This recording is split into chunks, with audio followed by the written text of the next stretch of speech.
The coronation had barely concluded, that resplendent yellow dragon robe untouched by even a speck of worldly dust, when he had a cup of deadly poison delivered to me, his own mother. Mother Empress, you've spilled far too much blood in this lifetime. Mu Chen looked down at me from his lofty height, his voice carrying a sorrow rehearsed 1,000 times over, equal parts pity and resolve.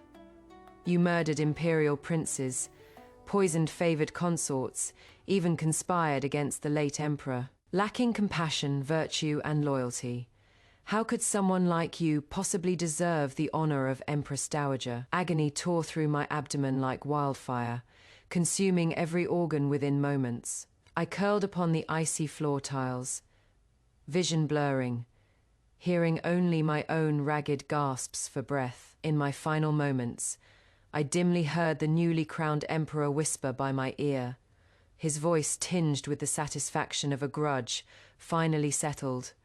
Ru Yan, see, I've finally avenged you. It was then, as blackened blood surged into my throat, that the final blow truly landed. So that was it. He'd known the truth all along. More than that, he'd been deeply in love with the late emperor's most cherished concubine, Chen Fei, Lu Yuan, and I, desperate to secure the throne for this son who had neither backing nor influence, had personally administered a vicious poison to the pregnant Lu Ruyan, causing her and her unborn child to perish together in the palace. I laughed until my entire body shook, but what leaked from the corners of my eyes wasn't tears. It was murky blood. All because as a child, he'd once tugged at my sleeve, eyes bright and clear, and said, "Mother consort, I want to be emperor." For that single sentence, I'd transformed myself in this man-eating harem from a lowly actress skilled only in acrobatics to a blood-stained villainess, scheming and calculating for over a decade. Even if it meant being ground to dust, I'd paved him a path straight to heaven. What I received in return was a cup of poison, the moment he achieved his ambition. As darkness consumed me utterly, my hatred knew no bounds.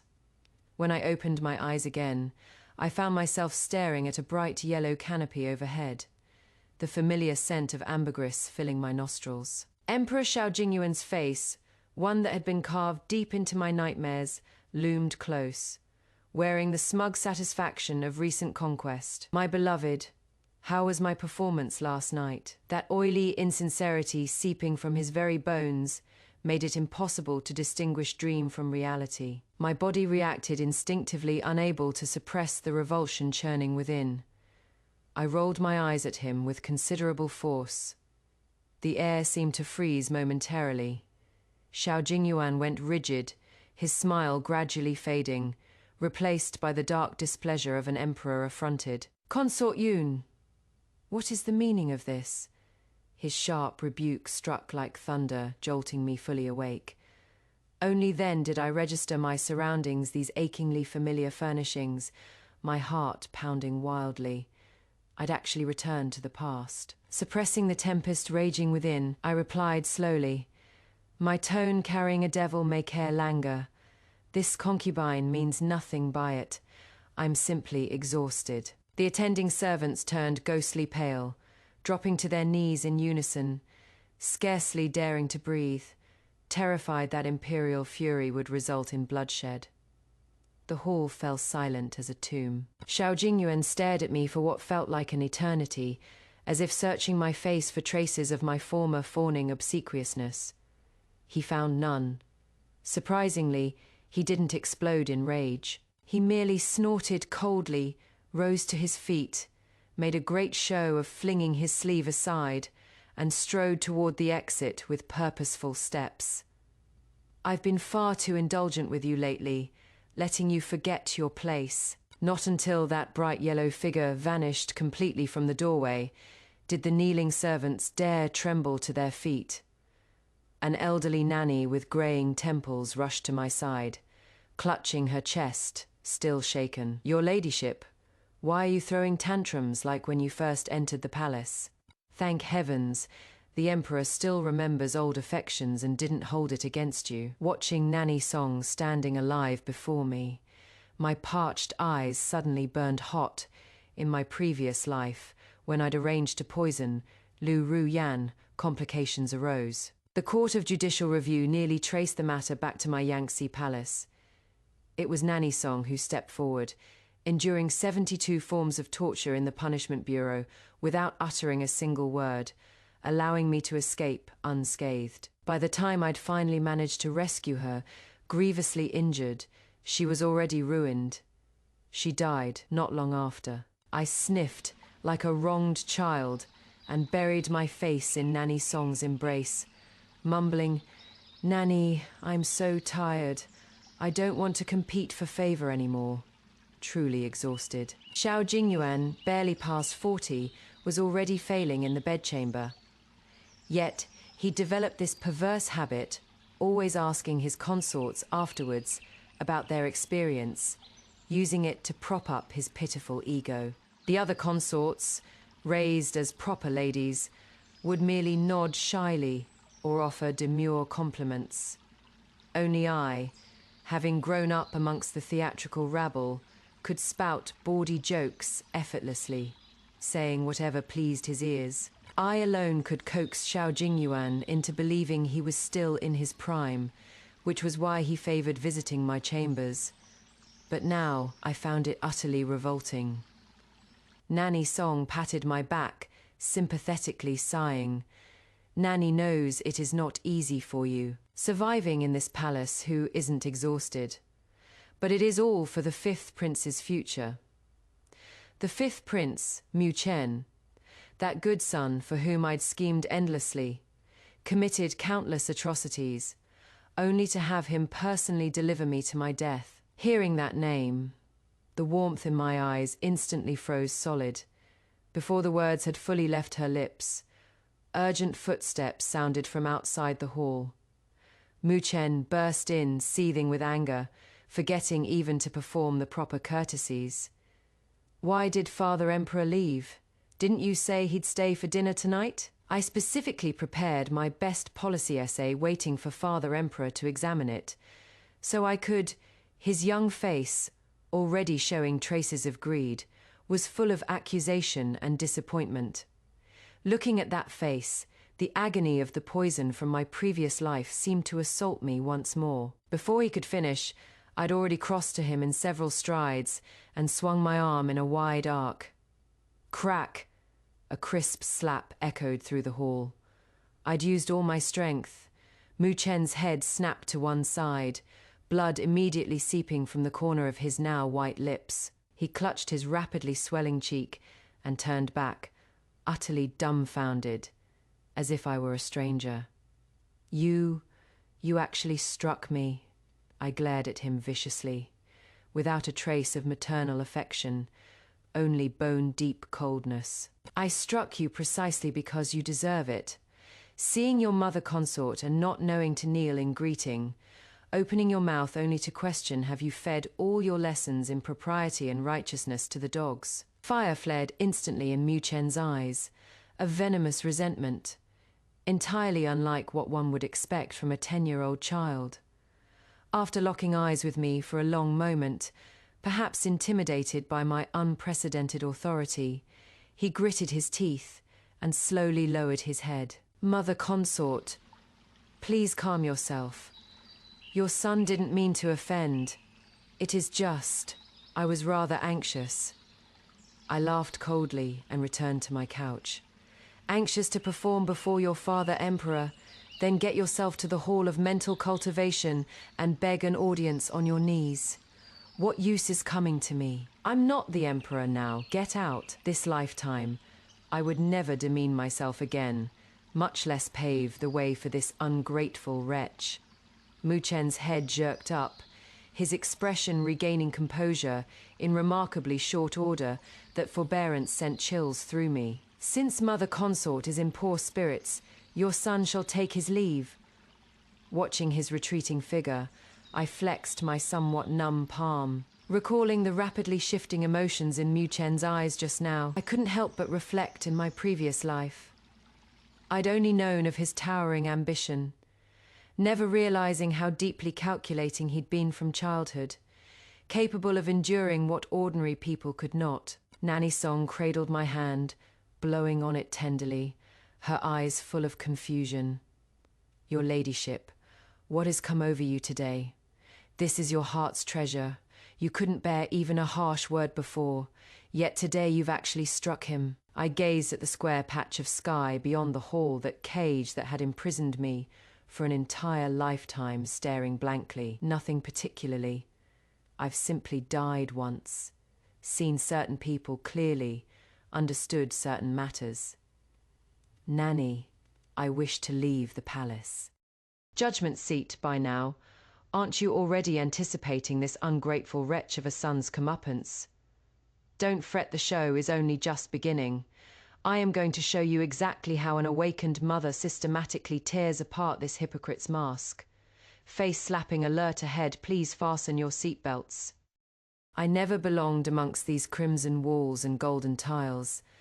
I was an orphan girl without parents, raised in a theatrical troupe on charity from various families. Unlike my senior sisters with their fine voices for singing romantic tales, I learnt acrobatics from the lower orders handstands whilst balancing jars, breaking stones on my chest.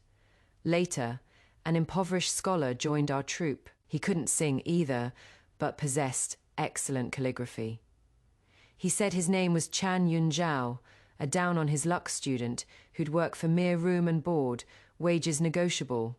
The troupe master, seeking a bargain, kept him on to copy-play scripts and write letters for everyone. Back then, what did I know of human malice?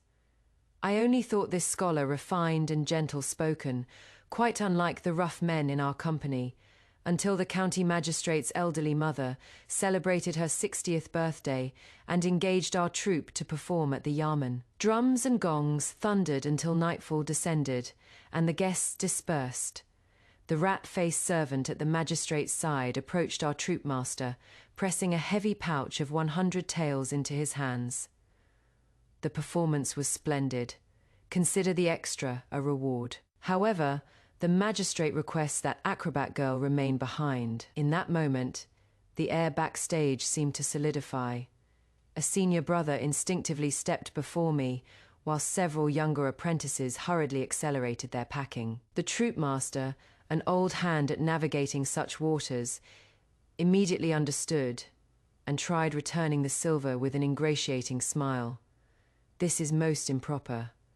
Consider today's performance our humble gift to the venerable lady. Yun Zhen has a harsh fate, and clumsy hands keeping her in the residence might bring ill fortune to distinguished personages. Better she return with us. However, before power, so-called honor amongst performers proved laughable.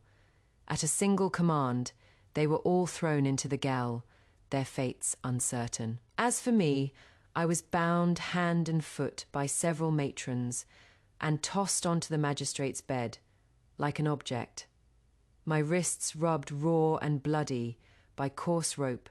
I wept in despair, biting my lips until they bled.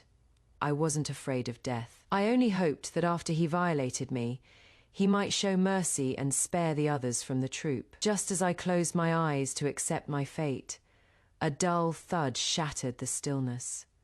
The magistrate, his clothes half removed, his corpulent body on display, suddenly rolled his eyes back and toppled forward stiffly. Behind him stood a man holding a candlestick, his face appearing, especially gentle in the flickering light, Shan Yunjiao.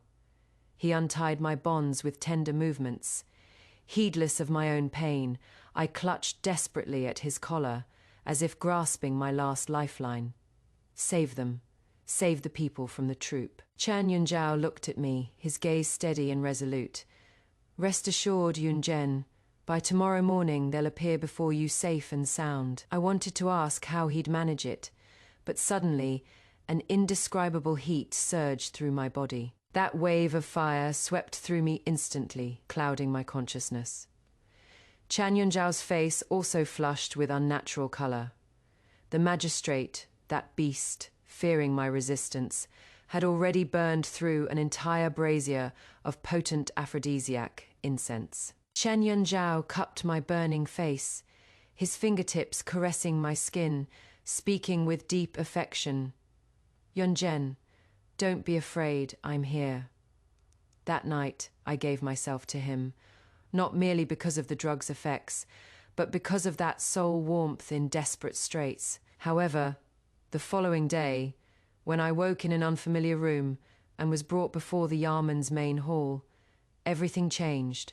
That insufferably arrogant magistrate knelt on the ground, trembling violently, whilst my impoverished scholar Chan Yunzhao sat in the position of honor, wearing bright yellow dragon robes, impossibly noble. Only then did I learn he wasn't called Chan Yunzhao at all. His name was Xiao Jingyuan. He was the current emperor, the son of heaven traveling incognito amongst the people. Xiao Jingyuan wished to take me back to the palace and name me his consort. I refused those deep palace courtyards. How could they compare to the freedom of wandering the rivers and lakes? But he coaxed me, pleaded with me, swearing to heaven and earth. "Yunzhen, you shall be the last concubine I ever take, my sole beloved in this life. I shall protect you for all your years." I believed his nonsense and nodded my agreement. After returning to the palace, I was titled Answerer Yun. Those early days truly resembled honey stirred in oil, the envy of all. An emperor's love arrives swiftly and departs just as quickly. Before long, Xiao Jingyuan embarked on another private excursion amongst the people. This time he brought back yet another woman. She was the daughter of a minor official whose father had just died, pitifully helpless. Upon entering the palace, she was immediately named Noble Lady, starting at a higher rank than I had. In that moment, something within me shattered. I began to resent Xiao Jingyuan's broken promises, to hate his fickleness. When he next visited my chambers, I no longer accommodated him. Apart from cold glances, I offered only mockery.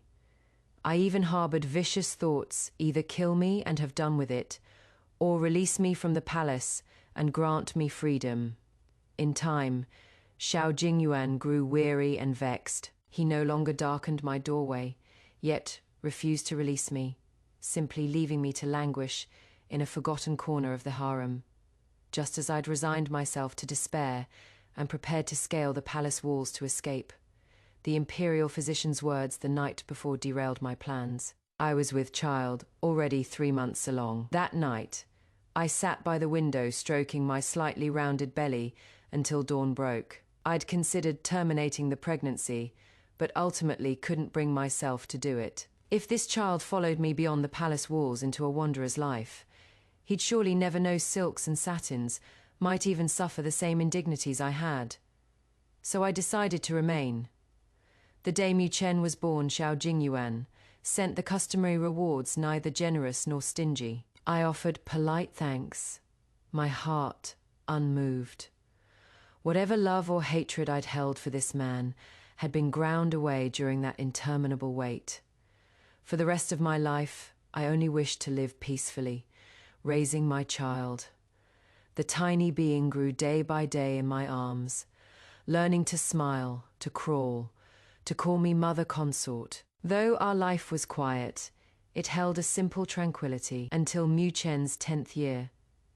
That day he returned from his studies with reddened eyes, rushing into my embrace, the moment he entered, choking out, "Mother consort, why did the third prince say I could never become emperor?" The grand tutor praised me as the cleverest in class.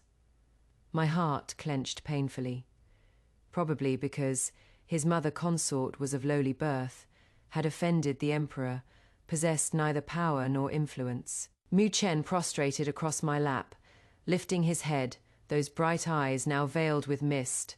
I couldn't bear to witness. He also said when he becomes emperor, he'll banish me to the most remote, bitter frontier and never let me return to the capital. Palace folk were practiced at elevating the favored whilst trampling the fallen. Even children had learned this survival technique. They could grind me into the mud, but I couldn't allow my son to be similarly crushed underfoot. I cupped his face, asking earnestly, "Chenna, do you wish to become emperor?" He looked at me and nodded emphatically, the light in his eyes searing. "Yes, I want to be emperor, so no one dares bully us anymore." In that moment, I made my decision. For my child, I would willingly become a demon. The following day, I retrieved my most alluring gowns from the bottom of my trunk and dressed with meticulous care, positioning myself along Xiao Jingyuan's route after morning court, pretending to search for a lost earring. Having practiced acrobatics since youth, my waist possessed boneless flexibility, my figure incomparable to ordinary women. That evening, suppressing inner revulsion and humiliation, I employed those unrefined street techniques to service Xiao Jingyuan until he thought he'd ascended to paradise. I regained favor. My rank rose from answerer to noble lady to consort. Climbing steadily, Mu Chen gained increasing opportunities to appear before Xiao Jingyuan. Combined with his genuine cleverness, he frequently earned praise. Gradually, ministers at court began placing their bets on him. The tide was turning, yet complications arose nonetheless. Liu Ruyan was the final concubine Xiao Jingyuan took. Upon entering the palace, she resembled the moon surrounded by stars, unprecedentedly granted the rank of Chen Fei immediately, her favor eclipsing even mine at my peak.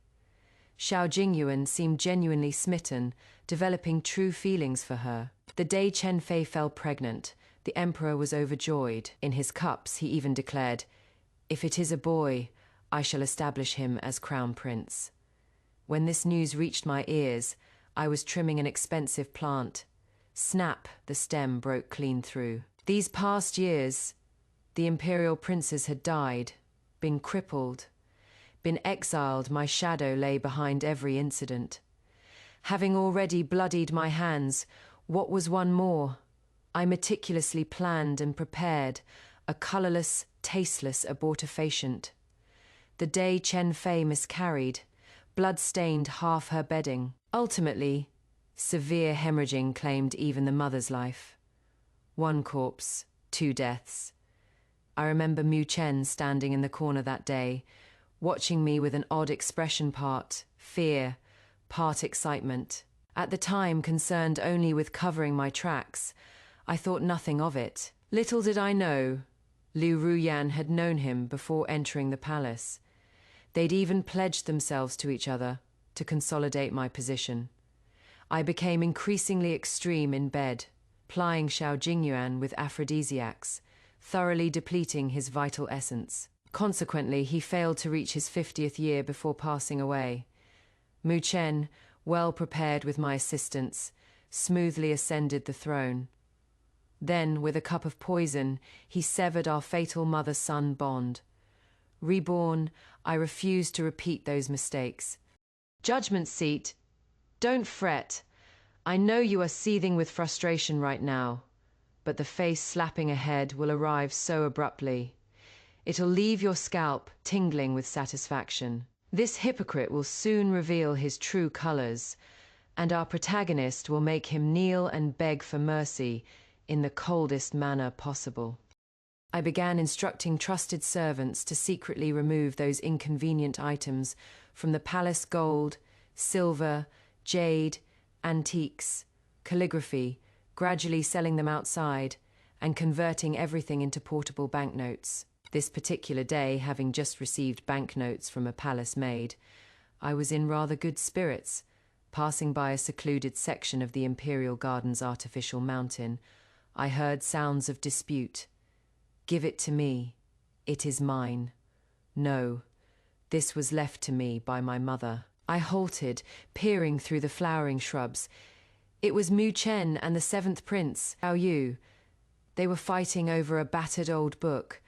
Memories flooded back like a tide. In my previous life, at precisely this time, Nanny Song had returned from an errand and happened upon this scene. She'd rushed back to report that the fifth prince was being bullied, prompting me to arrive with reinforcements in high dudgeon. Back then, upon my arrival, Mu Chen had immediately put on an aggrieved face, pointing at the seventh prince accusingly.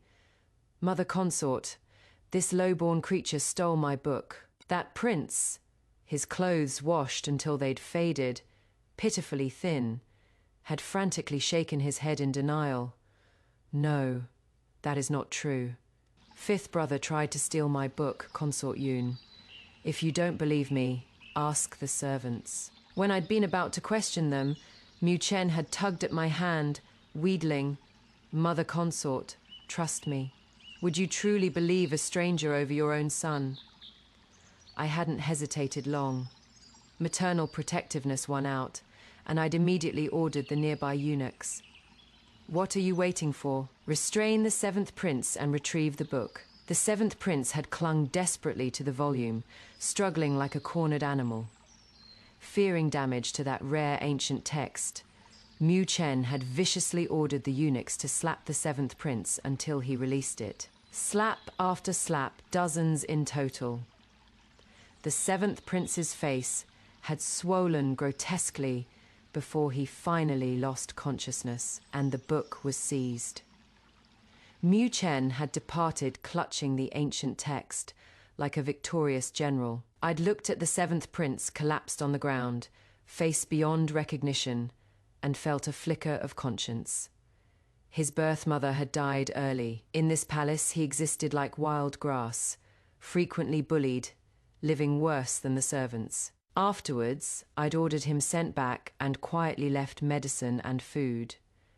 But the public humiliation, a prince slapped unconscious by eunuchs, inevitably became common knowledge, utterly destroying his dignity. Thereafter, even sweeping maids and eunuchs dared mock him for entertainment. Later, whether he'd slipped or been pushed, he'd drowned in the lotus pond during the depths of winter. That ancient text had subsequently been gifted away by Mu Chen, securing the allegiance of a certain incorruptible scholar official, another stepping stone on his path to the throne. Amongst all the princes I directly or indirectly eliminated, only two were entirely innocent, Xiao Yu and that unborn child. This lifetime, since I'd ceased competing, I ought to atone for what sins I could. I positioned myself beside Mu Chen and Xiao Yu. This time, seeing my arrival, Mu Chen's eyes lit up instantly, as if beholding salvation. Mother consort, this low-born creature stole my book.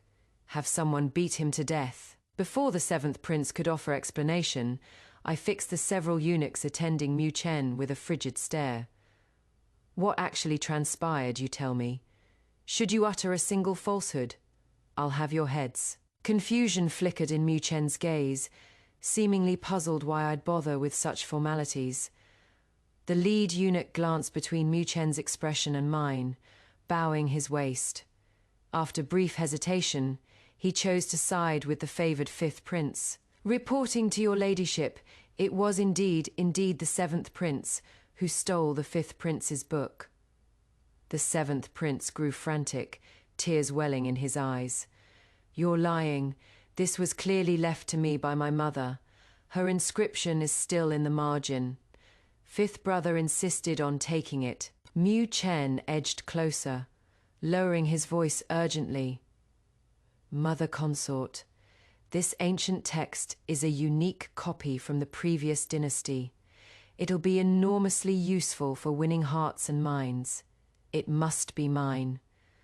I studied his greedy face, then suddenly curved my lips into an exceptionally gentle smile. Very well.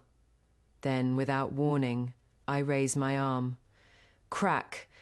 Another resounding slap landed squarely on Mu Chen's face. Before he could react, I backhanded him with equal force.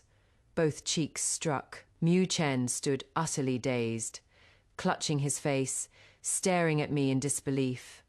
Have you lost your mind? The surrounding servants exchanged bewildered glances, terrified, hastily lowering their heads, wishing they could shrink into the earth, not daring another look. Even the seventh prince, Xiao Yu, froze, gripping his book tightly, forgetting to cry. I pointed at Mu Chen's nose, bellowing, You're the elder brother. He is your younger sibling. Rather than protecting and caring for him, you publicly seize your deceased aunt's memorial gift to him. Do you wish the realm to mock my failure in raising you? How did I birth such a creature, worse than pigs and dogs? Finished berating him, my sharp gaze swept to the lying eunuch.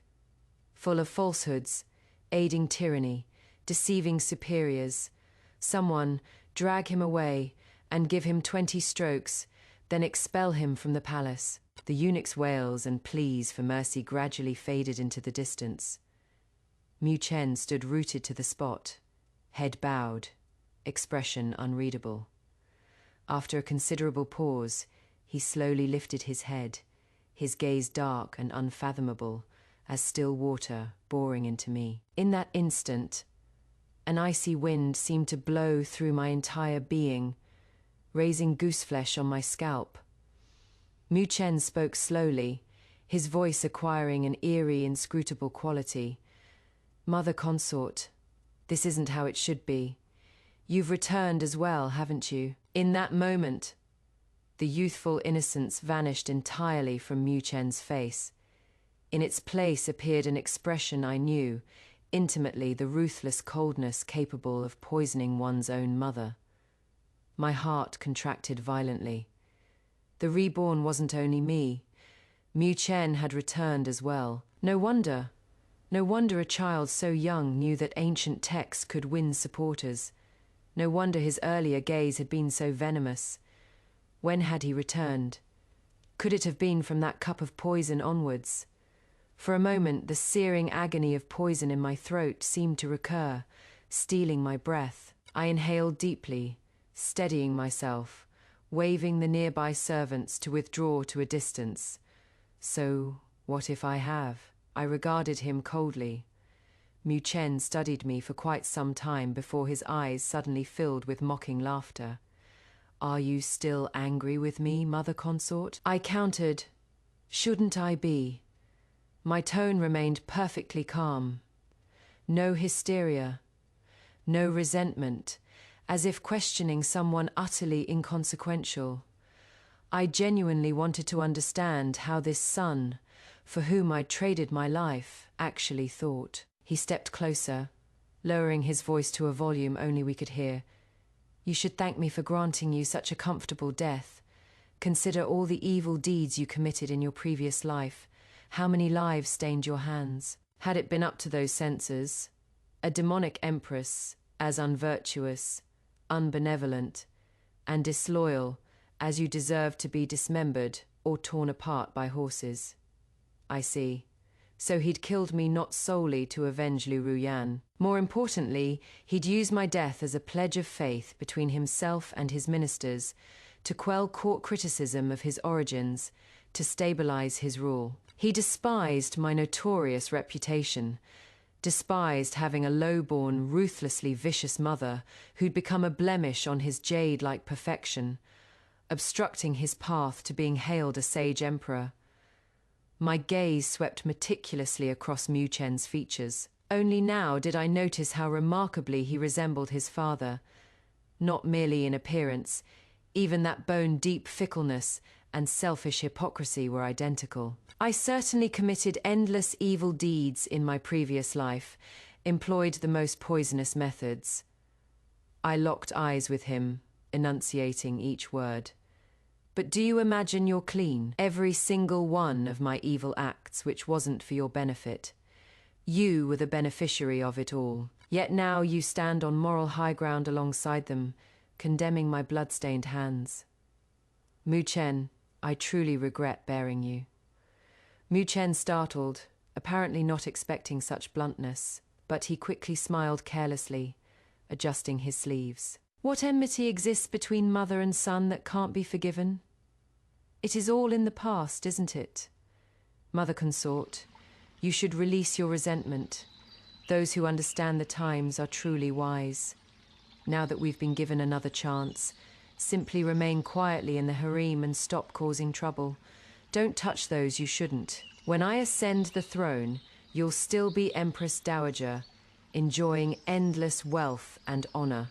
I raised an eyebrow regarding this overconfident son. If I remain quiet and uncompetitive, given your current circumstances, do you truly believe you can still ascend the throne? Mu Chen lifted his chin, face brimming with arrogance, as if the imperial throne were already his. Naturally, if I weren't the true dragon and son of heaven, how could heaven grant me rebirth? This lifetime, the throne is destined to be mine, as is Ru Yan. No one can steal either. At present, Chen Fei Liu Ru Yan hadn't yet entered the palace. Judging by his tone, they'd clearly already met outside the palace walls and begun laying plans. In my previous life, I'd poisoned Liu Ru Yan, not only because she carried a dragon heir who might threaten Mu Chen's position, but for another crucial reason. That reason, I died before managing to tell Mu Chen. Watching his foolishly triumphant expression, the corners of my mouth curved coldly. Splendid. Then I wish you every success. After Mu Chen departed, his retreating figure resolute, I turned and beckoned to the seventh prince, who'd been hiding behind the artificial mountain, trembling. Come here. The seventh prince, Xiao Yu, regarded me with trepidation, hesitantly shuffling forward. Consort Yun, thank you for helping me. He clutched that recovered ancient text with both hands like priceless treasure, then suddenly thrust it toward me. This book, I can give it to you. Please don't be angry. Don't let this book damage your bond with fifth brother. He was 2 years younger than Mu Chen, barely, yet his frame was so slight, he resembled a 10-year-old. Watching those clear yet ingratiating eyes, I experienced a complicated tangle of emotions. I waved dismissively. What would I do with your mother's keepsake? Hide it properly yourself. Don't carelessly display it again, lest someone else covet it. Go on, I'll escort you back. He had no servants attending him, utterly alone. I feared that once I left, that beast Mu Chen might circle back. Xiao Yu froze momentarily, seemingly unable to believe it, then nodded obediently. I walked ahead whilst Xiao Yu trailed half a step behind, occasionally giving me directions. After numerous twists and turns, we arrived at an extremely remote, dilapidated palace. The plaque's lacquer had completely peeled away. Weeds grew wild. He halted, embarrassment and awkwardness crossing his features as he twisted his sleeves helplessly. Consort Yun inside the hall. It is terribly shabby. There isn't even a proper cup of tea. Best I don't invite you in, lest your shoes get soiled. I nodded without comment and turned to leave. Just as I rounded the corner of the palace wall, a shrill, scolding voice emerged from within. Oi, you wretched little bastard. How'd you get your clothes so filthy again? Your old nanny has to wash these by hand, you know. My steps faltered. I quietly glanced back. A sharp-featured old nanny emerged from the hall, roughly shoving Xiao Yu. What rotten luck of 8 lifetimes landed me in this dead-end palace. Still having to serve a jinx like you every day, doing so much work. Xiao Yu staggered backwards from the push, but kept his head lowered throughout, utterly silent, clearly long accustomed to such treatment. In this man-eating palace, princes without maternal protection or favor lived existences inferior to servants. Everyone could bully them, everyone could trample them. However, this had nothing to do with me. I withdrew my gaze and continued toward my own quarters. I harbored no thoughts of adopting Xiao Yu to spite Mu Chen. I'd never been any great benevolent saint. My own flesh and blood had betrayed and poisoned me for a woman. How much better could an adopted child possibly be? Returning to my chambers, I found Nanny Song leading several maids in needlework. Piled on the table sat a stack of thick garments, all finest cloud brocade. I casually leafed through them. These are all made for Mu Chen, Nanny Song acknowledged, smiling. Indeed, your ladyship. These are new clothes, the fifth prince hasn't worn yet. This old servant noticed he has been growing lately. The old measurements are getting tight. Thought we'd alter them larger so they don't constrict. Only then did I recall Mu Chen's tastes ran high. He disdained these fabrics for not being tribute goods from the Jiangnan Textile Bureau, despised the patterns as insufficiently fashionable. The finished garments had lain untouched at the bottom of his trunk. My mind immediately conjured Xiao Yu's image, ragged sleeves with holes, shivering in the cold wind. I set down the garment, instructing flatly. No need to alter them. Take these clothes, tidy them up, and send them all to Yongxi Palace for the 7th prince. Nanny Song raised her head in surprise. But, moreover, I said coldly, there is no need to make clothes for the 5th prince anymore. Since his ambitions soar so high, he'll naturally have dragon robes to wear. He won't appreciate these shabby things we produce. Though confused, Nanny Song dared not press further upon seeing my expression. She led the maids to Yongxi Palace. Upon returning, her eyes were reddened, voice somewhat choked. Your ladyship, when this old servant arrived, the 7th prince happened to be eating. Upon seeing the clothes you'd sent, he set his bowl aside entirely and knelt toward our palace, kowtowing several times. Nanny Song dabbed at her eyes. This servant glanced at his bowl, just some yellow dry rice with a few pieces of boiled cabbage, not a drop of oil. Even the sweeping maids in our palace eat better than an imperial prince. Your ladyship, may this old servant. May I secretly send over extra pastries from the small kitchen? They'd only go to waste anyway.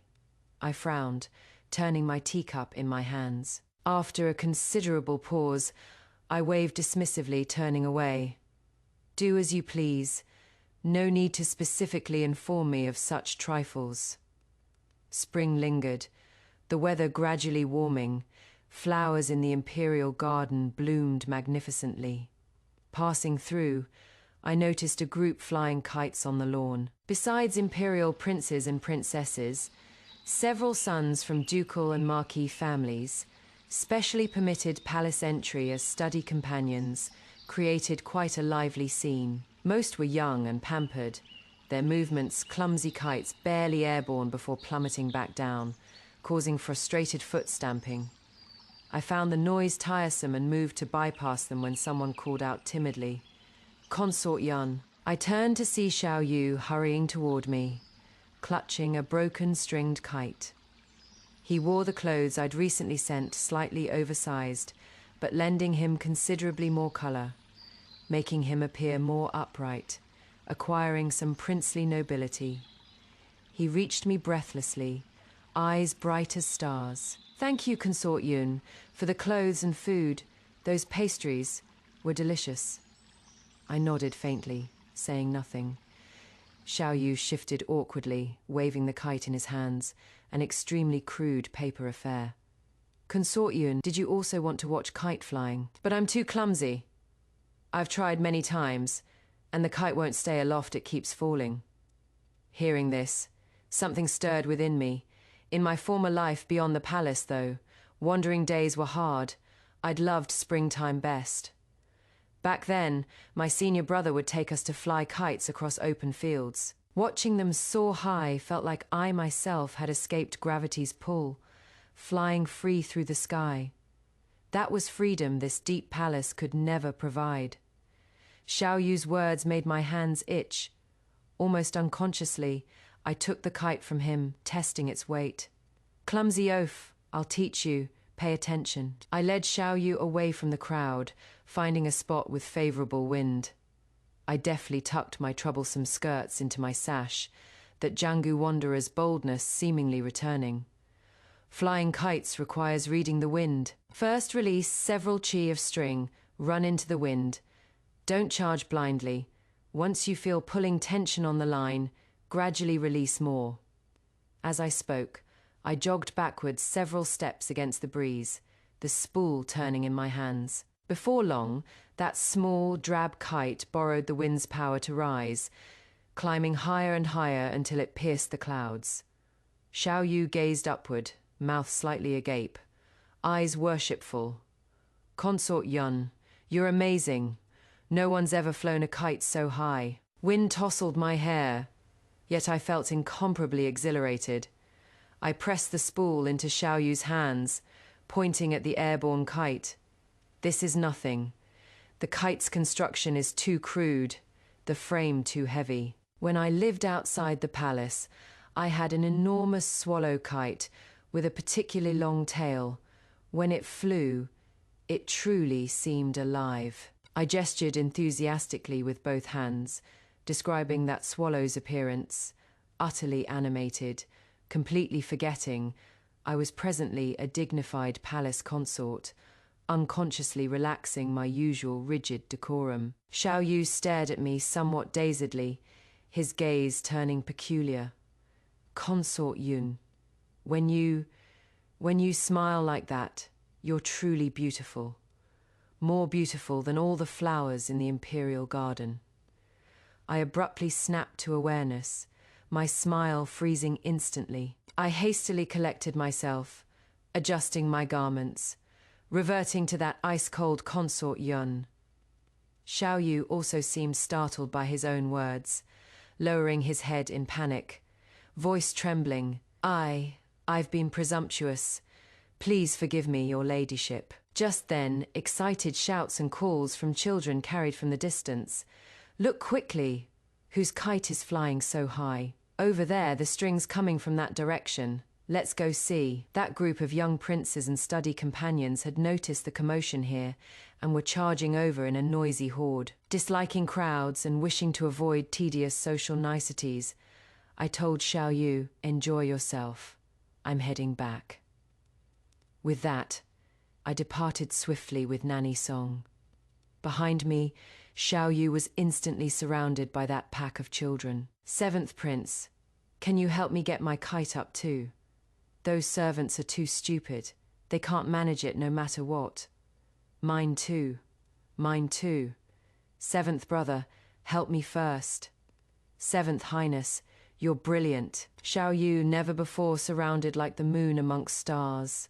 Flushed crimson, flustered and overwhelmed. All right, everyone. Calm down, one at a time. Oh dear, don't pull my clothes. These garments are precious. If they're damaged, I can't afford replacements. Hearing that careful protectiveness, my departing steps momentarily faltered, glancing back. That slight figure, though somewhat awkward amidst the crowd, possessed for the first time the vivid animation belonging to childhood. An indescribable sensation spread through my chest. From such a distance, one can already hear your merry voices, truly lively.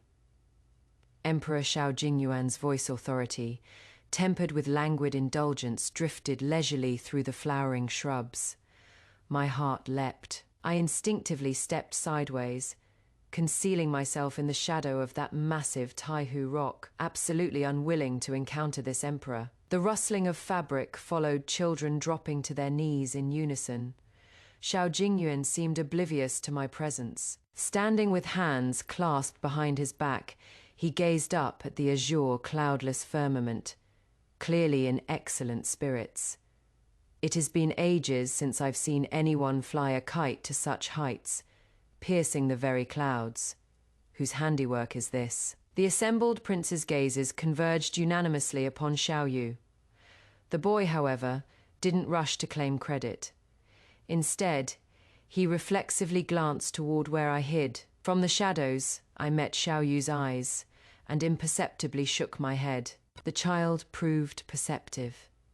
In an instant, he grasped my meaning, immediately collecting himself and lowering his eyes deferentially. Reporting to Father Emperor, it was your son who flew the kite. Xiao Jingyuan's murky yet shrewd eyes scrutinized Xiao Yu from head to toe, as if only now truly seeing he possessed such a son.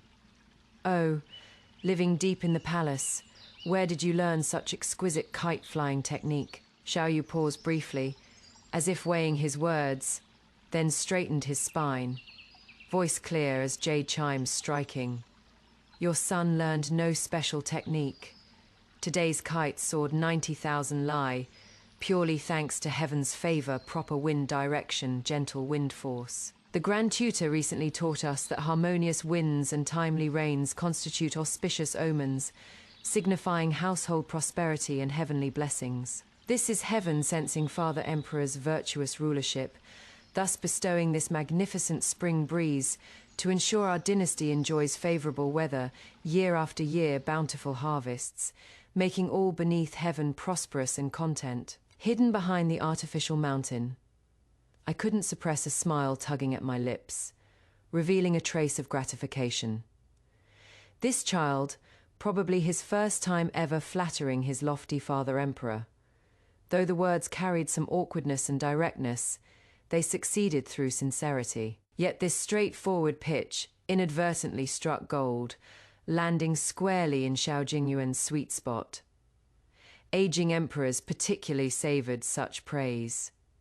Sure enough, Xiao Jingyuan's hearty laughter instantly resounded through the imperial garden. The surrounding servants, masters of reading atmospheres, seeing imperial delight, hastily prostrated themselves en masse, shouting in unison, "Our emperor is a sage ruler of brilliant virtue, ensuring our dynasty enjoys favorable weather annually." Xiao Jingyuan swept his dragon sleeve magnificently. Excellent. Rewards.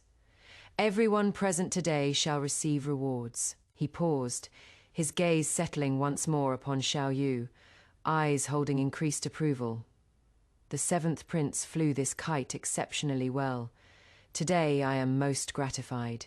You shall preside over this year's spring ploughing ceremony and push the plough in my stead. At these words, I couldn't help but be profoundly shaken, freezing in place. The spring ploughing ceremony on the start of spring held no trivial significance for the imperial house. It was among the most solemn rites. Years ago, when Xiao Jingyuan was in his prime, every start of spring saw him donning the sun of heaven's ceremonial crown and personally descending to suburban fields before myriad witnesses, grasping the heavy plough to till for a quarter hour, demonstrating reverence for agriculture. Later, as age took its toll and his strength waned, this arduous task should have fallen to the crown prince. With the heir apparent position currently vacant, these past years, the one gripping that plough symbolizing the heir's authority had invariably been Mu Chen. In the capital citizens' hearts, this had nearly confirmed him as the future Eastern Palace master. Yet now, Xiao Jingyuan had casually transferred this honor to Xiao Yu on a momentary whim. I lowered my eyes, concealing the mockery within. Xiao Jingyuan's decision was hardly impulsive. Clearly angered by my recent disrespect, he was using Mu Chen's replacement as an excuse to deliver a harsh warning to this presumptuous concubine. What a resounding calculation. When this news reached Mu Chen's ears, he'd likely jump in fury. Events unfolded precisely as I'd anticipated. Within days, Mu Chen learned of it and stormed into my chambers in a rage, launching into accusations without preamble. I leisurely sipped my tea, expression bland as I retorted. Previously, you attended the spring ploughing ceremony only because I sacrificed face to petition the emperor on your behalf. Just days ago, didn't you sternly order me to behave myself and remain quietly in the harem without causing trouble? Now that I've heeded your words and behaved, why are you questioning me instead? With the heir position vacant, any prince in this realm may compete for it. Have I misspoken even slightly? Mu Chen found himself speechless, his handsome face alternating between livid and pale. Quite the spectacle. Knowing he'd gain nothing here, he immediately flung his sleeve aside and charged toward the hall of mental cultivation, regardless of propriety. Little did he know, an even greater surprise awaited him there, walking straight into the trap. San Bao, the head eunuch at Xiao Jingyuan's side, had long been my planted informant amongst the emperor's attendants. Shortly after the midday meal, under the pretext of delivering rewards, he quietly passed along intelligence the harem was about to receive new blood. Apparently, a group of Western region merchants had recently arrived in the capital, setting up stalls in the Western market, selling curious oddities. Unable to resist temptation, Xiao Jingyuan had disguised himself and slipped out for a browse, only to become instantly smitten with a foreign woman at one of the stalls. Absurdly, he'd immediately revealed his identity and brought the woman back to the palace without a second thought. Barely through the hall of mental cultivation's gates, he'd begun shamelessly cavorting with her. Mu Chen's timing couldn't have been worse rushing over now. He'd likely walk straight into Xiao Jingyuan's daylight debauchery. I settled in to await the show, leisurely passing the time until evening. Unexpectedly, Sam Bao himself made the journey to deliver news. His face carried a bitter expression. Upon entering, he immediately knelt to beg forgiveness. "Your ladyship, forgive this servant." I tried desperately to stop him, but the fifth prince was absolutely determined this servant truly couldn't prevent it. The emperor's pleasure was thoroughly ruined. He flew into towering rage, severely rebuking the fifth prince for lacking propriety, even punishing him with house confinement on the spot. I chuckled lightly, waving to indicate no fault. Lay with him this hadn't been his responsibility. Who knew how long Mu Chen had occupied that imperial throne in his previous life to earn this rebirth? With such towering arrogance, naturally he wouldn't regard a mere servant like Sam Bao. Seriously, perhaps in his heart, even Father Emperor Xiao Jingyuan commanded scant reverence. I asked only one question flatly. "That woman, is she called Lu Ruyan?" Sam Bao's eyes widened in astonishment as he nodded vigorously. "Your ladyship's foresight is truly supernatural, your intelligence remarkable." Seeing I showed no anger, he finally relaxed, unable to resist complaining. "The fifth prince today, I don't know what possessed him. Encountering such an awkward scene, rather than immediately withdrawing, he reacted like a cat whose tail had been stepped on, furiously attempting to physically separate the emperor. At that moment, this servant was scared witless. I exchanged a glance with Nanny Song, who immediately understood, grabbing a handful of gold melon seeds and pressing them into Sam Bao's palm to steady his nerves. "Henceforth, you needn't exhaust yourself covering for Mu Chen. To occupy that dragon throne, one must first possess the capability and magnanimity worthy of that seat." Sam Bao clutched the gold seeds, regarding me with uncertain surprise. "Your ladyship, are you intending to?" I inclined my head slightly, tone as light as if discussing weather. "This square palace, I've had my fill of it long ago. Should I one day return to Fengyang County, I might even become neighbors with Elfei Yun, planting flowers and raising plants." Elfei Yun had been the late Empress's head palace maid, and my fellow countrywoman from the same hometown. Years ago, when Xiao Jingyuan first ascended the throne, he and the Empress had been harmonious as Qin and Se, their love mutual and unwavering. That young couple had once strolled together amongst commoners, their story becoming celebrated. But imperial love proves ultimately fickle. Each excursion saw 2 depart and 3 return. The harem gradually filled. He uttered, "Sole beloved of this life," repeatedly the phrase, becoming cheap as roadside weeds. By the time I bore Mu Chen, the Empress had been utterly drained by this deep palace, emaciated beyond recognition. Those magnificent phoenix robes hung loose and swaying upon her frame, brows perpetually locked in insoluble melancholy. Within a few years, she succumbed to depression. Xiao Jingyuan performed profound grief, then turned to blame the Empress's attendants, demanding they all be buried with her. I'd interceded based on hometown sentiment, eventually managing to rescue Elfei Yun and send her back home. Little had I known that Sam Bao, this young eunuch, had long harbored deep feelings for Elfei Yun. Only his physical incompleteness bred self-loathing, preventing him from revealing his heart.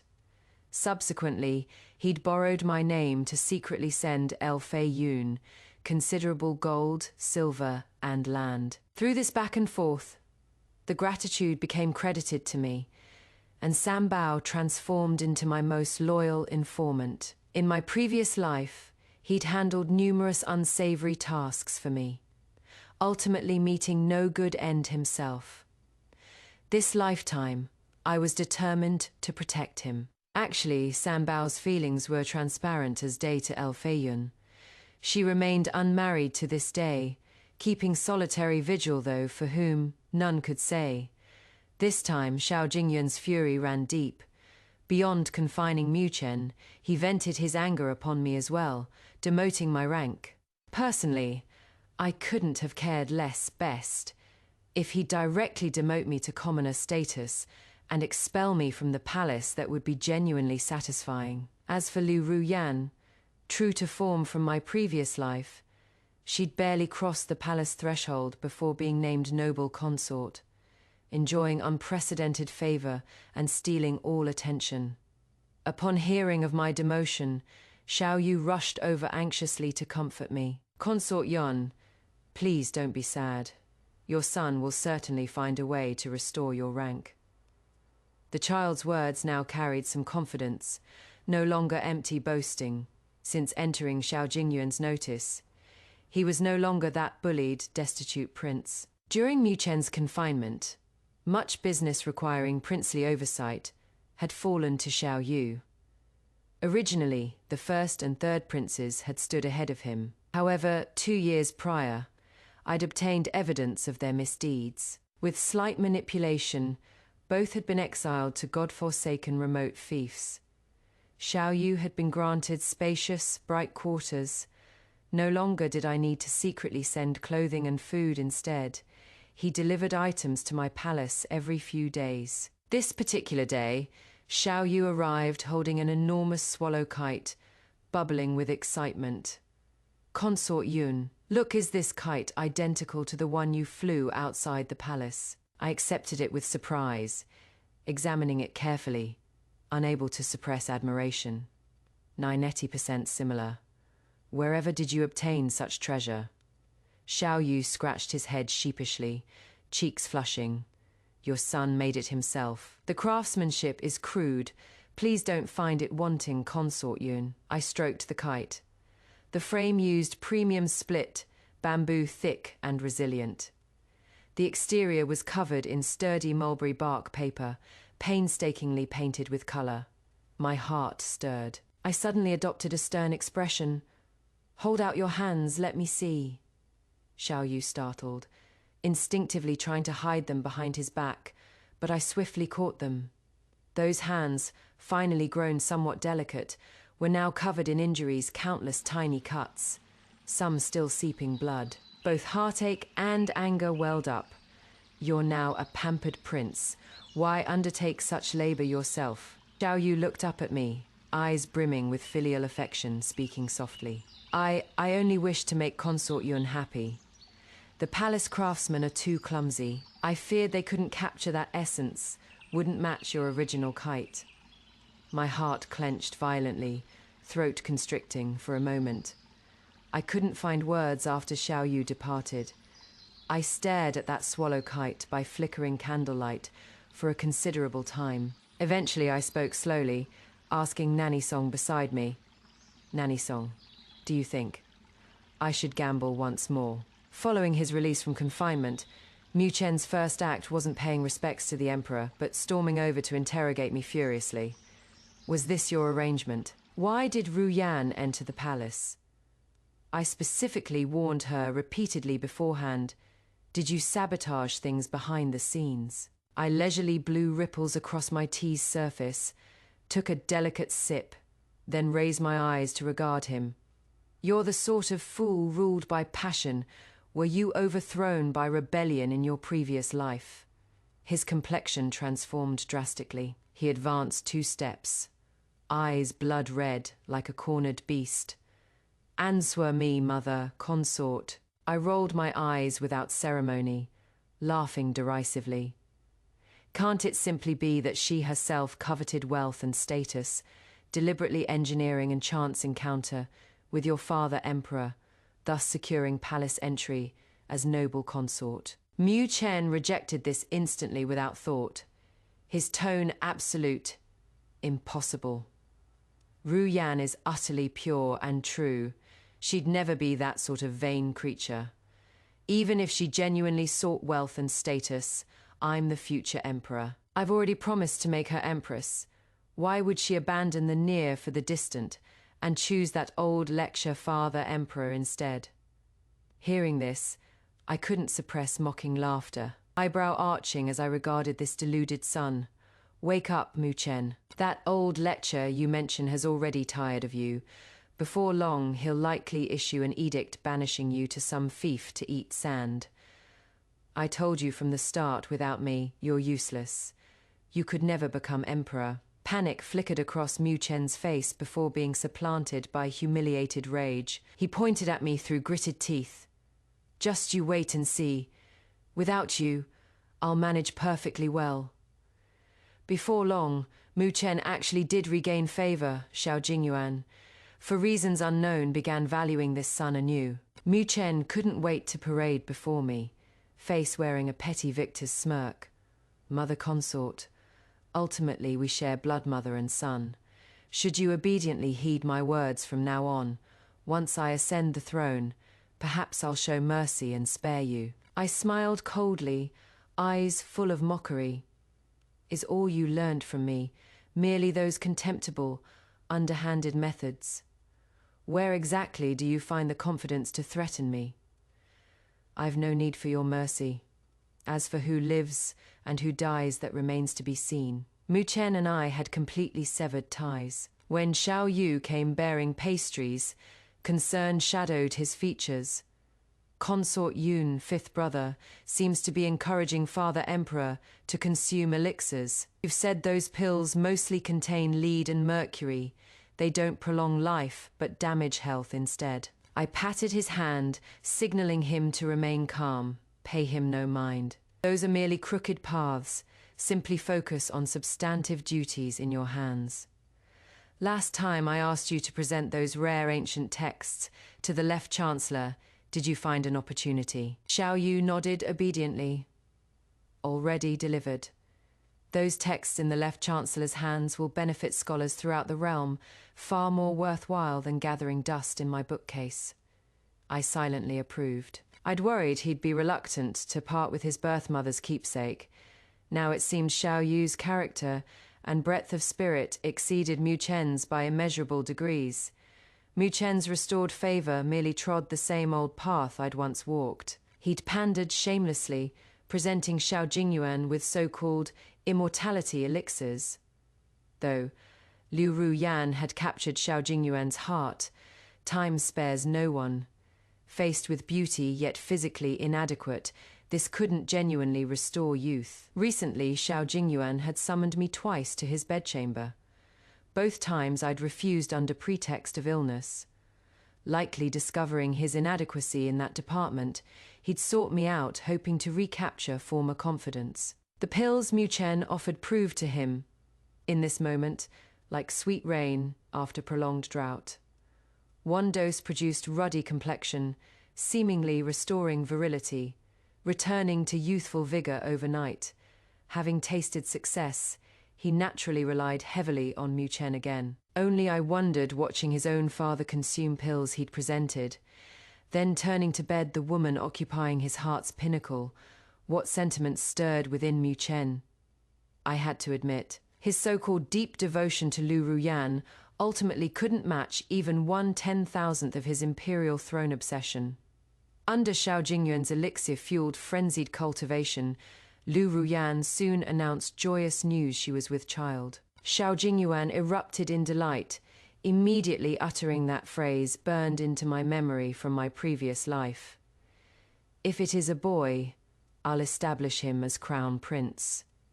I gradually understood the underlying logic. Xiao Jingyuan's declaration wasn't entirely due to doting affection. More likely, he believed naming a still swaddled infant as crown prince meant no one could threaten his imperial authority. He could continue sitting secure. The older people grew, the more avaricious they became, increasingly unwilling to relinquish what they grasped tightly. Xiao Jingyuan's elixir consumption escalated in dosage. Liu Ruyan's belly swelled daily like an inflating balloon. Mu Chen couldn't sit still. He came seeking me again. I know you're secretly paving the way for that useless seventh prince. But won't you act against Ruyan this time? Father Emperor's declared he'll establish this child as crown prince. I regarded his frantic appearance, revealing a profoundly mocking smile. What is wrong? Finally realized that woman deceived you. His face instantly darkened, as if I'd struck a sore spot. In my previous life, I deliberately overdosed Lu Ruyan's abortifacient, causing 1 corpse and 2 deaths, leaving her a tragic end. Simply because that day, I'd happened to overhear her behind the artificial mountain, boasting brazenly to her personal maid. This palace is full of fools. The 5th prince especially absurdly stupid. I merely shed a few tears to coax him, and he actually believes I'm an innocent little rabbit forced into the palace by the emperor. He swears earnestly he'll make me empress. How ridiculous.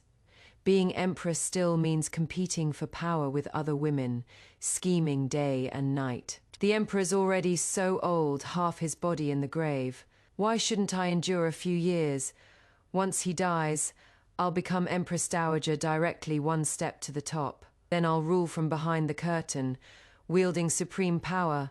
What handsome young male favorites couldn't I have? These words profoundly shocked and infuriated me. She dared toy with my son so brazenly, contemptuous of imperial dignity. In my fury, I'd increased the dosage, causing her not only to miscarry, but hemorrhage fatally, ultimately perishing. Mu Chen knew none of this truth. Amongst the princes I'd directly or indirectly eliminated, only 2 were entirely innocent: Xiao Yu and this unborn child. This lifetime, Mu Chen remained thoroughly deceived by Lu Ruyan's pitiable facade. However, he wasn't completely foolish. While sending elixirs to Xiao Jingyuan, he secretly delivered contraceptive brews to Lu Ruyan. His lips still promised enthronement and empress status. Unfortunately, he didn't know Lu Ruyan's ambitions towered sky high. She wanted to be Empress Dowager, not merely empress. Those contraceptive broths naturally went entirely undrunk. Consequently, potted plants in Lu Ruyan's chambers inexplicably withered monthly. Ultimately, Lu Ruyan conceived the child she dreamed of. Upon learning this, Mu Chen demanded she abort. The messenger servant returned trembling, reporting they'd quarreled violently in her chambers, even smashing objects. Lu Ruyan, now secure with her dragon heir, no longer bothered humoring Mu Chen. Mu Chen finally belatedly realized his affections had been exploited. Combined with Xiao Jingyuan's pronouncement about establishing another crown prince's hanging like a suspended sword, he developed murderous intent toward that unborn child. But cherishing his reputation, unwilling to bloody his own hands, thus he recalled me, this omnipotent mother consort, hoping to borrow my blade for killing. Watching Mu Chen's expression alternate between dark and pale, shifting unpredictably, proved genuinely entertaining. I couldn't suppress a PFT of laughter. Mu Chen finally comprehended I'd never again aid his tyranny. His expression turned sinister as he pivoted to leave, viciously hurling parting words from the doorway. Don't imagine I can't manage without you. This throne is mine for certain. No one can steal it. After his departure, I shared my amusement, turning to instruct Nanny Song. Pass the order, have people secretly protect Lu Ruyan. This pregnancy, I want the child born safely. Despite every precaution, Lu Ruyan still met with incident. When I reached Kuihua Palace, basin after basin of shocking blood was being carried from within. The air hung thick with nauseating metallic stench. Disregarding the doorway servant's obstruction, I shoved the doors open and barged inside. Lu Ruyan lay upon the couch, face like gold paper, body drenched as if just fished from water, more breath leaving than entering. The midwife, drenched in sweat, stared fixedly beneath the blankets. Push your ladyship. 7 months can survive. 8 cannot. Once born, it'll live. You absolutely mustn't fall asleep. Liu Ruyan's lips were ghastly pale, barely moving, voice thread-like. I've no strength left. Merely premature exhaustion still salvageable. Without further hesitation, I extracted from my sleeve a pill I'd treasured, intending to preserve my own life someday, and forcefully pressed it into her mouth. The pill dissolved instantly. Within moments, eerie color suffused Liu Ruyan's previously deathly grey complexion. Shortly after, faint mewling like a kitten's cry finally sounded. The midwife's hands moved deftly, snipping the umbilical cord and hastily swaddling the infant in soft wrappings. Tears of joy streaming. Congratulations, your ladyship born. You've birthed a beautiful little princess. A princess. I leaned closer, glimpsing that wrinkled, ruddy infant, this lifetime having entered this world. I hope you grow well. Only then did Xiao Jingyuan arrive belatedly. Heedless of the chamber's overwhelming blood stench, he strode rapidly inside. Seeing me present as well, he couldn't help but pause. Consort Yun, why are you here? I performed a slight curtsy, withdrawing to one side with neither civility nor arrogance.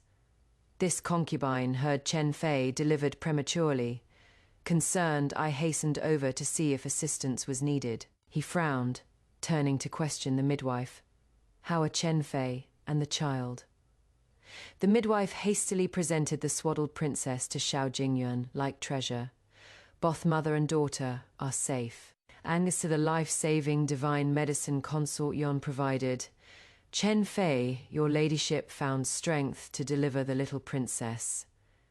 Upon seeing a princess, the anticipation previously gracing Xiao Jingyuan's features instantly solidified, disappointment flashing briefly. He turned, gaze profound, as he regarded me, scrutinizing at length, as if re-evaluating. You have done well, most sensible. I shall immediately draft an edict restoring your rank. He paused, suddenly lowering his voice suggestively. I knew it after circling this harem. You remain closest to my heart. Tonight, I shall rest in your chambers. Xiao Jingyuan assumed my rescuing Liu Ruyan constituted veiled courting of favor, Sen Mei as before. I lowered my eyes, concealing revulsion, declining softly. This concubine's body disappoints today happens to be my monthly courses. Inconvenient for attending your majesty. Your majesty should first see to Chen Fei's sister. She has walked the edge of death. She needs your majesty's comfort most. Only then did Xiao Jingyuan approach the bedside somewhat lackluster to check on Liu Ruyan, who'd circled the gates of hell. The medication remained effective. Liu Ruyan hadn't fainted from exhaustion, consciousness relatively clear. She clutched desperately at Xiao Jingyuan's robe hem, knuckles white, face full of hatred, grinding out through clenched teeth. Your Majesty, the eunuch who struck my belly in the imperial garden today, this concubine has seen him amongst the 5th prince's attendants. Though Liu Ruyan preserved her life, her body was thoroughly ruined. The imperial physician's diagnosis stated plainly henceforth she could bear no more children. Xiao Jingyuan erupted in fury, immediately issuing an edict stripping Mu Chen of all duties, banishing him forthwith to his fief, forbidden return to the capital without summons. A cornered dog will leap walls. Mu Chen, recognizing his defeat, actually exploited the chaos to bribe palace insiders, secretly substituting Xiao Jingyuan's daily elixirs, tenfold dosage, a death warrant from the King of Hell himself. Receiving San Bao's life-risking intelligence, I knew the final moment had arrived. That afternoon, sunlight blazed harshly. Xiao Jingyuan was again indulging in daylight debauchery within the hall of mental cultivation's side chamber, seeking carnal pleasure. Shortly after consuming the pills, the drug took effect. His lower regions suddenly gushed blood like a fountain, unstoppable. When I crossed the threshold, he still retained a thread of life, extending a withered, bark-like hand toward me pleadingly. Yuna, save me. Just as I once saved you. You're the only woman I've truly loved this lifetime. I stood beside that shocking pool of blood, quietly watching him writhe in agony until the light gradually faded from his eyes. Breath nearly ceased. Only then did I speak slowly, coldly, uttering 3 words. You deserve it. The Emperor expired, leaving no final edict. Mu Chen, confident of victory, launched a palace coup, leading troops to surround the imperial grounds.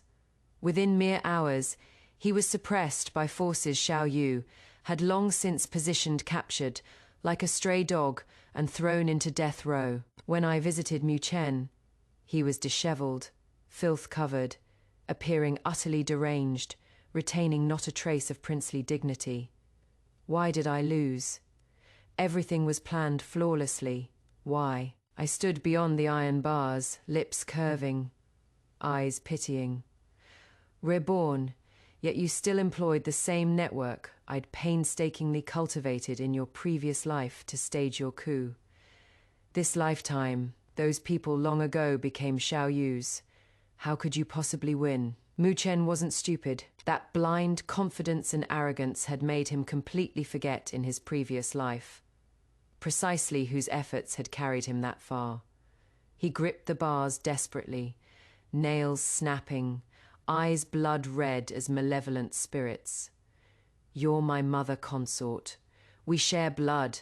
How can you aid outsiders? How can you obstruct my path to the throne? I couldn't suppress the bone-deep hatred surfacing, voice trembling slightly. So you do remember we share blood? Then when you fed me that cup of poison in your previous life, did you consider I was your birth mother? Do you know how much I hated, how agonizing that moment was? Mu Chen froze, then tears of remorse streamed down as he collapsed to his knees with a thud. Mother consort, I know I erred. Your son truly knows he erred. Please release me. I don't want to die. I nodded, expressionlessly, waving for the cell opened. Mu Chen's eyes lit instantly, believing I'd softened. Next second, 2 burly palace attendants charged in, pinning him immobile, forcibly pouring down a cup of long-prepared poison. Hope shattered. Despair descended. Knowing death imminent, Mu Chen shrieked maniacally, voice piercing. You imagine Xiao Yu will treat you well once he is emperor. He is not even your flesh and blood. When the cunning hare dies, the hunting hound is cooked. What awaits you is certainly also a cup of poison. I'll wait for you on the Yellow Springs Road. Ha ha ha. I turned a deaf ear, departing that dank, mouldering cell behind me. The poison took effect. Mu Chen rolled across the ground in agony, vomiting mixed with wretched wails, gradually weakening. Mother consort, I was wrong. Save me, save. The new emperor ascended. Xiao Yu became master of this realm. Yet before me, he shed that imperial majesty, remaining that cautiously careful child of old. Consort Yun, I wish to honor you as sacred Mother Empress Dowager, to live out your years in comfort. May I? I deliberately adopted stern expression, teasing, I'm not your birth mother. The names don't align properly. How could I become Empress Dowager? Xiao Yu shook his head frantically, expression utterly sincere. Without you, I'd still be suffering abuse in the cold palace, never donning these dragon robes. A mere Empress Dowager title can't possibly repay your nurturing grace and life-giving virtue. My eyes suddenly heated, nose tingling. When I'd asked Nanny Song, can I gamble once more? I hadn't actually been wagering on becoming Empress Dowager this lifetime, enjoying wealth and honor. I'd gambled on proving to myself that my previous life's tragedy wasn't my fault. After rebirth, waking in the dead of night, I'd often startle awake drenched in cold sweat, then sink into profound self-doubt. Had I done something inadequately? Had my parenting been flawed? Why had I poured my heart out only to receive Mu Chen's wolfish ingratitude? Now Xiao Yu's words conclusively proved the fault wasn't mine. Mu Chen was simply born rotten and ungrateful wretch who'd never be satisfied. That boulder pressing on my chest, since rebirth finally shattered thunderously, lifting away. I knew this lifetime I was truly free. Though moved internally, I still firmly declined Xiao Yu's proposal. I wanted to use my accumulated wealth to purchase spacious property in my hometown, hire obedient servants, and live freely happily through my remaining years. Xiao Yu didn't force me to remain. He understood, he said softly. As long as Consort Yun is happy, wherever you are, your son supports it. In my hometown Fenyang County, he commissioned grand construction, building a residence as luxurious and comfortable as a traveling palace, gifting it to me. After moving in, my days became enviable, even to immortals. Xiao Yu regularly dispatched rare gifts throughout spring, summer, autumn, winter. The seasons never interrupted. Freshly picked lychees still bearing dew from Lingnan, silk from Jiangnan's textile bureau worth its weight in gold, and young handsome men tributed from the western regions. When those western region beauties arrived, they wore no upper garments, displaying muscular chests. Nanny Song's aged face flushed crimson. She covered her eyes with fingers, yet couldn't resist peeking through wide gaps, muttering, "Oh my, this is most improper. Oh dear, truly." I reclined comfortably in the courtyard's rocking chair, peeling an ice-chilled lychee. The crystalline flesh entered my mouth, sweetness penetrating my heart. Regarding this courtyard's spring scenery, my eyes curved with laughter. This lifetime worth it. Postscript. Revenge aphorisms. Creative journey writing this piece. My greatest challenge lay in designing an antagonist, extremely selfish, yet logically consistent. Mu Chen as a character isn't simply evil, he considers himself the victim. He believes his mother's evil deeds tarnished his reputation, so murdering her constitutes righteous extermination of kin. This hypocrisy proves most nauseating. Very well, this story concludes here. Next time, let's witness even more contemptible villains reaping their just deserts. Remember, evil begets evil, good begets good. Not that there is no reckoning, merely that the time hasn't arrived. Until next time.